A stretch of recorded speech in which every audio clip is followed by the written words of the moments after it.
Mwaramutse neza nshuti muteze amatwi ikiganiro ubuzima bufite intego. Turabashimiye mwese mukomeye kudutega amatwi no kutugaragariza ko mudukurikiye kuri iki kiganiro cy'ubuzima bufite intego mu minsi 40. Turifuza yuko Imana twese izatugirira neza, ubuzima bwacu bukagira impinduka mu gihe cyose tuzaba turimo dukora umurimo wo guhindura ubuzima bwacu. Uyu munsi wa kane rero turasoma igitabo cy'ubuzima bufite intego cyanditswe na Rick Warren, gisimurwa mu Kinyarwanda cyangwa gisobanurwa mu Kinyarwanda na Antoine Rutayisire. Umunsi wa kane dufite intego ivuga ngo waremewe kubaho iteka. Reka dusenga Imana. Mana yacu, turagushimiye ko dukunda, ko tugirira neza. Tugushimiye ubuzima duhaye bw'uyu munsi. Tugushimiye ko ari wowe ushimiye ko uyu munsi nawe yongera mu minsi y'ubuzima bwacu kandi hari icyo bizamara mu ntego z'ubuzima bwacu. Urakoze Mana kuri ruhande rwacu. Uretse buri wese uteze amatwi iki kiganiro n'uzakira kugira ngo kizamugire umumaro, kizamwubake, kizahindure ubuzima n'imibereho bye byose mu izina rya Yesu Kristo Umwami wacu. Amen. Waremewe kubaho iteka niko umunsi wa kane turimo kwiga, kandi turakomeza dusoma ngo Imana yashyize ibitekerezo by'igihe cy'iteka mu mutima w'umuntu. Ayo magambo tubona mu Mubwiriza ibice 3 umurongo wa 11. Ntabwo Imana yari kurema ikiremwa gihambaye nk'umuntu ikiremeye kurama umunsi umwe gusa. Oya, ntibishoboka. Umuntu yaremwe kubaho iteka ryose. Abraham Lincoln niko yanditse, aravuga, ntabwo kubaho bigarukira kuri ubuzima hano mu isi ni nk'imyitozo y'abakinnyi bitegura kwerekana igitaramo. Uzamara igihe kinini hakurya y'urupfu mu buzima bw'iteka kuruta igihe uzamara hano ku isi. Hano ku isi ni mu rwambariro, ni nko mu ishuri ry'ikiburamwaka aho witoreza kuzabaho mu bugingo bw'iteka. Ni imyitozo ibanziriza umukino nyakuri, ni ukwishyushya mbere y'amasiganwa nyirizina. Ubu buzima ni umwiteguro w'ubugingo bw'iteka. Nuba umurame uzamara imyaka 100 hano ku isi, ariko uzamara imyaka itabarika mu bugingo buhoraho. Iminsi yawe hano ku isi ni nk'igihe cyo guhumbya, nk'uko umuhanga umwe witwa Sir Thomas Browne abivuga, kuko ubundi waremwe kubaho iteka. Bibiliya iravuga ngo Imana yashyize ibitekerezo by'igihe cy'iteka mu mutima w'umuntu. Muri wowe harimo icyifuzo waremanywe cyo gushaka kubaho iteka. Ibyo biterwa n'uko Imana yakuremye mu ishusho yayo ngo nawe uzabeho iteka. Nubwo tubizi neza ko amaherezo yo hari buri muntu ashyira agapfa, urupfu iyo ruje twumva ari ishyano tugushije, kandi ndetse ari nk'akarengane. Impamvu twumva twagombye kubaho ubudapfa ni uko Imana yashyize mu mitekerereze yacu bene icyo cyifuzo. Hari umunsi umutima wawe uzahagarara gutera. Ibyo bizaba ari iherezo ry'ubuzima bw'umubiri w'igihe cyawe hano ku isi, ariko ntabwo ibyawe bizaba birangiriye aho. Umubiri wawe ni wo buturo bw'igihe gito bw'umwuka wawe. Bibiliya ivuga ko uyu mubiri ari ihema, ariko umubiri wawe witeka Bibiliya ikawita inzu. Bibiliya avuga ngo igihe iri hema dutuyemo ari wo mubiri wacu hano ku isi nirisenywa, Imana izaba idufitiye inzu mu ijuru yo guturamo, inzu yatwubakiye n'ubwayo, inzu itazashira yo mu ijuru. Ubuzima bwa roho bwa hano mu isi butanga ibintu byinshi byo guhitamo. Ubuzima bw'iteka bwo butanga ibintu bibiri gusa: ijuru cyangwa umuriro.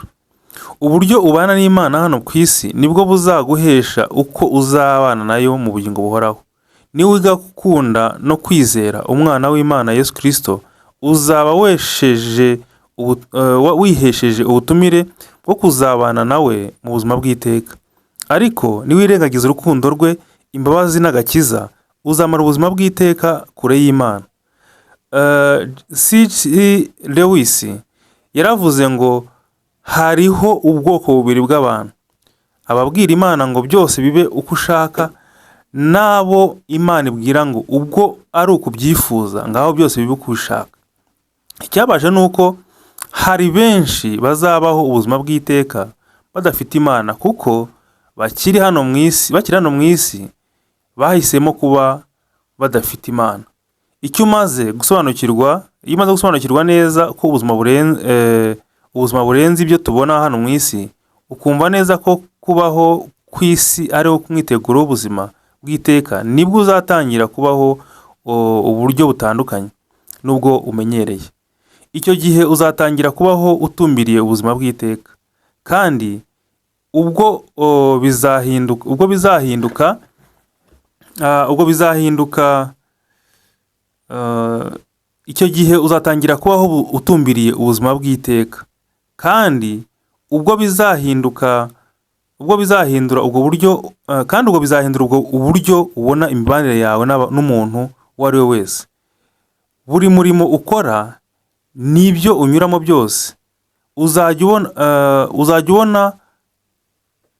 kubona usange ibikorwa byinshi n'imigambi ndetse n'ibibazo wajyaga uha agaciro byahindutse ubusa.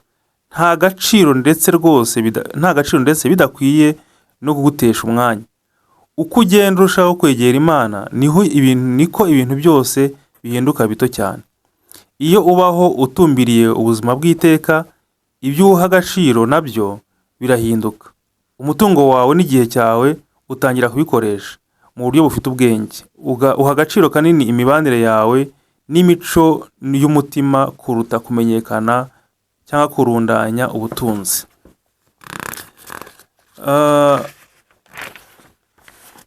Kugera kuri byinshi cyangwa kwinezeza. Iyo ushyira imbere birahinduka. Kugendana n'ibigezweho, gushiturwa n'ibiharawe cyangwa ibyo abandi bashidukira ntibiba bikigutwara umutima.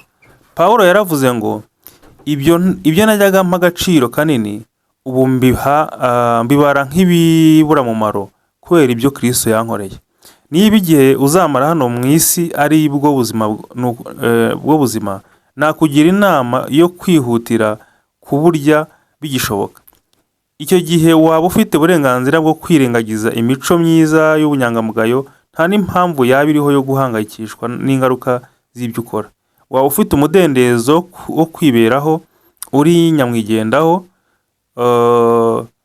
kuko ibikorwa byawe nta ngaruka byazakugiraho mu gihe kizaza. Ariko kandi ibi ni byo bibihindura byose. Urupfu ntabwo ari ryo herezo ry'ubuzima bwawe. Ntabwo urupfu ari ryo herezo ry'urugendo rw'ubuzima bwawe, ahubwo ni irembo rikwinjiza mu buzima bw'iteka. Niyo mpamvu buri kintu cyose ukora ukiri hano ku isi kizagira ingaruka mu bugingo bw'iteka. Buri kintu ukora ukiri hano mu isi ni nko gucuranga umurya w'inanga ukazirangira mu buzima bw'iteka. Ikintu cyangiza ubuzima bwa benshi muri iki gihe ni ugutekereza bya hafi biboneka gusa. Kugira ngo ukoreshe ubuzima bwawe neza, ni ngombwa gutumbira ubuzima bw'iteka mu bitekerezo byawe kandi ukabika mu mutima wawe ibanga ry'agaciro kabwo. Ubuzima burenze cyane ibyo tubonesha amaso hano none.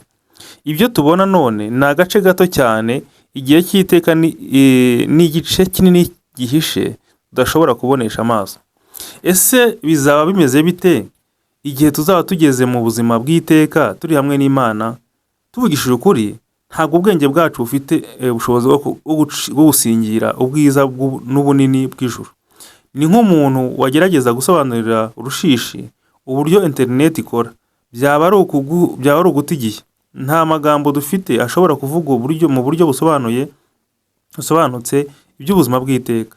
Bibiliya iravuga ngo ibyo amaso atigeze kubona, ibyo amatwi atigeze kumva, iby'umutima w'umuntu utigeze utekereza, ni ibintu by'ingitangaza Imana yabikiye abayikunda. Ariko Imana yagiye iduha kurunguruka tubonaho agace uko bizamera mu buzima bw'iteka. Tuzi ko ubu Imana irimo kudutegurira aho tuzaba mu ijuru. Tuzabonana n'abo twakundaga bapfuye bizera.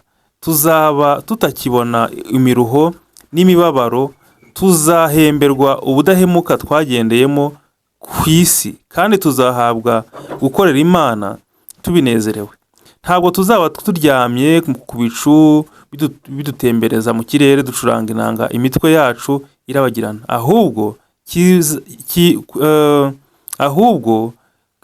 kizaba ari igihe cyiza cyo kubana n'Imana ubudatandukana, kandi nayo ikatwishimira ubuziraherezo. Umunsi umwe tuzumva Yesu atubwira ngo nimuze mwebwe abo Data yahaye umugisha, muragwe ubwami bw'abatunganirijwe uhereye ku kuremwa kw'isi. Uyu Lewis yashushanyije neza ubuzima bw'iteka ku rupapuro rwa nyuma rwa Chronicle of Narnia, amateka ya Narnia, inkuru z'abana ziri ku bitabo 7, aho agira ati, kuri twe abo niho inkuru zose zirangirira, ariko kuri bo ni inkuru nyakuri yari igitangira. Ubuzima bwabo muri iyi si si nk'igifuniko cyangwa urupapuro rwa mbere rw'igitabo. Ubu noneho bari batangiye umutwe wa mbere w'igitabo cy'iyo nkuru y'igitangaza, inkuru itari yarigeze isomwa n'umuntu n'umwe ku isi. Inkuru izakomeza iteka ryose, kandi buri gice kizagenda kiruta iki kibanziriza kuba cyiza. Imana ifite umugambi ku buzima bwawe, Imana ifite umugambi ku buzima bwawe hano ku isi, ariko byose ntibirangirira hano. Umugambi wayo urenze kure cyane imyaka 40 uzamara hano ku isi. Iby'Imana yatubikiye biruta cyane umugisha w'igihe gito. Ni umugisha urenze ubuzima bwawe bwa hano ku isi. Bibiliya iravuga ngo imigambi y'Uwiteka ikomera iteka ryose, ibyo yibwira mu mitima we bihoraho ibihe byose. Abantu benshi bibuka ko hariho ubugingo buhoraho iyo baherekeje abapfuye, ariko nubwo nabo akenshi aba ari ibitekerezo bidafite ireme, aba ari imitekerereze y'amarangamutima bishingiye ku butamenya. Wenda wibwira ko byaba ari ikimenyetso cy'uburwayi bwo mu mutwe guhora utekereza urupfu, ariko mu by'ukuri ni urupfu kubaho wirengagiza ko urupfu ruriho kandi ntawe rutageraho. Umuntu w'umupfu niwe wabaho atiteguye ibyo twese tuzi ko amaherezo bizatugeraho. Niyo mpamvu ari ngombwa gutekereza kurushaho ku buzima bw'iteka aho kubwirengagiza. Amezi 9 wamaze mu nda y'umubyeyi wawe ntabwo yari intego yihariye, yari integuza y'ubuzima bwawe bw'uyu munsi. Ni nako ubuzima ari integuza y'ubuzima buzaza. Niba ufite imibanire myiza n'Imana ku bwa Yesu Kristo, nta mpamvu yo kubaho utinya urupfu. Ni umuryango utwinjiza mu buzima bw'iteka. Urupfu ruzashyira iherezo ku mibereho yawe hano ku isi, ariko ntabwo ruzaba rushyize iherezo kuri wowe ubwawe. Aho kuba iherezo ry'ubuzima bwawe, urupfu ruzaba umunsi wo kuvuka kwawe uzajya wibuka mu buzima bw'iteka. Bibiliya ivuga neza ngo iyi si yo buturo bwacu, ahubwo dutegereje umudugudu uhoraho tuzararamo mu ijuru. Dutegerezanije n'igihe tuzamara mu buzima bw'ubuhoraho. Igihe tumara hano mu isi ni nk'umwanya wo guhumbya, ariko ingaruka zabwo zizahoraho iteka. Ubwo dukora muri ubu buzima, ibyo dukora muri ubu buzima nibyo bizagena uko tuzamera mu buzima buzaza. Twagombye guhora tuzirikana ko igihe cyose turi iwacu mu mubiri tuba dutuye kure y'umwami wacu. Mu gihe cyashize hari imvugo yari ihanze yabwiraga abantu ngo buri munsi ujye uwufata nk'umunsi wa mbere w'imibereho yawe iri imbere.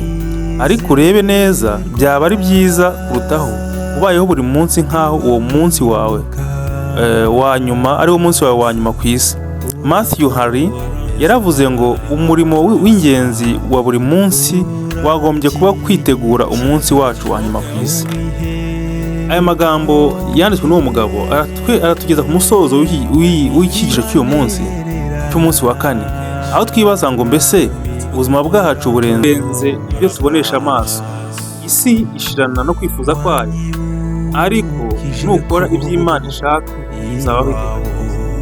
Ubwo umaze gusobanukirwa ko ari rimwe kubaho iteka, tekereza ikintu kimwe wajyaga gukora wari ukwiye guhita ureka, kandi tekereza ikindi kintu uzajya gukora ukwiye gutangira gukora.